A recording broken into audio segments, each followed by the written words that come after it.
Makadi muri Zimbabwe kusangana zvakare pano pachivhitivhiti chenyu zimeiti patinokupa nyaya dzinopisa zuva nezuva.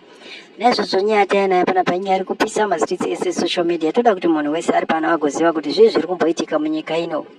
Naizvozvo hazvina kumira mushe muri Zimbabwe kuti ona tauya nenyaya kudai. Tinenge tichida kuti munhu wese ari pano ange achiziva kuti tiri kufambira papi kana kuti tiri papi nenyaya dzinenge dzichiitika munyika ino yatigere kudai.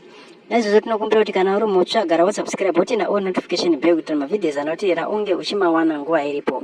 Right, panapa pane musoro wenyaya uri kutaura uchiti ZANU-PF power struggle unveiled military chiefs expose Mnangagwa secret 2030 agenda.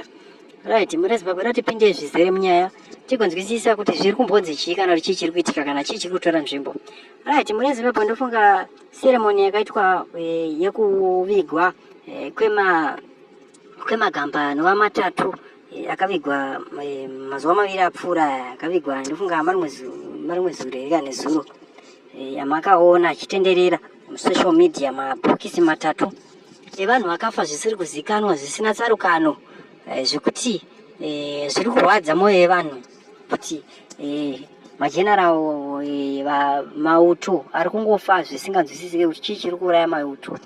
Right, muri Zimbabwe chada kuti tipinde chekutanga ndechekuti tira kuti muone zvechokwadi tinoda kubuditsa huipi hwaEmmerson Dambudzo Mnangagwa pachena mugokwanisa kunzwisisa kuti Emmerson Dambudzo Mnangagwa muipi ende ndiye ari behind kufa kwevanhu ivavo.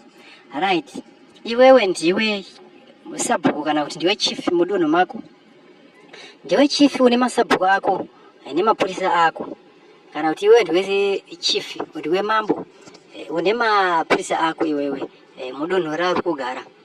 Maybe une mapurisa ako 10, mapurisa ako matatu akafa ipapo, ungatadza kuda kutsvaga here kuti chii chiri kuuraya mapurisa ako, unotochitsvaga.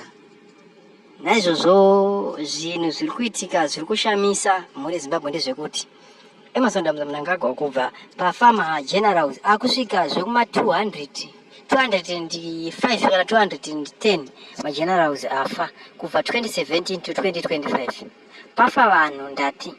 Right, vanhu vavafa hatisati tanzwa Emmerson Dambudzo Mnangagwa achiadresa nyaya yokuvanhu kuti chii chiri kuitika naye vanhu ndiri kuchitadza kuziva kuti chiko musha wangu wapindeiko vanhu vari kufa mufiro wakadai so. Right, chinzwai manje chimwe chinhu chiri kuitika chekuti vanhu vamafiro avari kuita magenerals kuti vari kufa sei. Magenerals aya akasafa nekenza accident akasakolapsa ari kufa mukwake unonzwa ini nyaya yekenza. Saka pane zvinhu zvitatu zvirwere zviri kuuraya magenerals kubvako. Pozoita patime yecorona paipe pakafa vakawanda paipa vakangonzi corona, but tikatarisa kuti kuna vamwe vanhu vanga vachitorwara vanga vari kupararira nyatwa vakatosurviva, but vamwe magenerals ekumilitary achinzi afa necorona. Iwe unozvibvuma here izvozvozvo vachinzi vafa necorona? So chinzwa manyaya ndoda kuti nditaura imwe yacho panapa yaexposwa nemilitary. Right, ndofunga kana muda kunyatsonzwisisa kuti 2030 haidiwi nevanhu kuEUROS kana vakanzwa speech yakapiwa naChiwenga. Chiwenga akapa speech zvekare yekuti ngative nerudo nekurespecta umwe, kurespectana. Nyaya iyoyo anogara akaitaura nekubatana, nyaya idzodzo anogara akadzitaura. So aitaura nyaya idzodzoka mashoko mahomba anofanira kunge achibatisiswa achipinda muhana dzevanhu kuti mugoziva kuti tiri kuenda kupi kana kuti tiri kubva kupi tichienda kupi. Nekuti ukaona munhu mukuru otaura mashoko owaika ane zvinhu zvaari kuona. Right, simba raChiwenga harisi pamuromo kana kuti kuitira vanhu noise. Chiwenga munhu anozikanwa nekunyarara. Wakaona Chiwenga akutaura, Chiwenga haangotaure, Chiwenga anonga akanyarara. Munhu anenge akanyarara nguva dzake zhinji munhu iyeye anenge achikakuleta zvinhu zvakasiyana siyana zvinenge zvichiitika.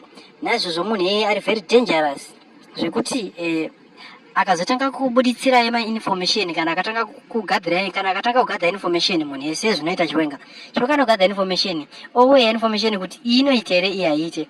Ndofunga makada kutarisa maspeech anopiwa naChiwenga ari very strong, but vanhu inyaya yekuti support zvairi kuitwa ndezveti iri kubhadharwa mari naEmmerson Dambudzo Mnangagwa kuti avhiringidzwe, nekuti Emmerson ari kuzikanwa kuti iye ari pacentral yenhingirikini yecorruption. Saka kuti iye ange achisurvive apa pari kutoda kutoti iye adisturbe adisable chiwenga ndo nyaya apa saka iye ari try by all means kudisable chiwenga nematactics ese chiri kungonetsa ndechekuti angomudza kuti you are fired ndo zvinhu zviri kunetsa izvozvo because ari kuziva kuti akatongoita izvezvo chatotsva ende chinotogona kutongotsva musi wacho paataura izvozvo saka kuda kumudzinga ari kuda kumudzinga but ari kushaya anomudzinga sei ari kushaya anomudzinga sei ndo nyaya iripo saka mukomana abva sitika achitaura nyaya corruption ende corruption kwa asi kumira corruption ari kutaura nguva nenguva ende nyaya dzecorruption anogara akadzitaura achitaura zvinhu zvakasiyana siyana